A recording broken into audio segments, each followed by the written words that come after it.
रह गईल अब का बाकी, दर्द हो गईल साथी, दिल जे तुर ले के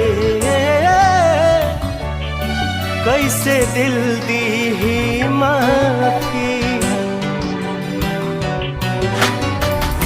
तू तो बढ़ा दिहलू रिश्ता में दूरी, शायद ही तोहरा खातिर रहे जरूरी। आस के दिया ना बुता दिहलू तू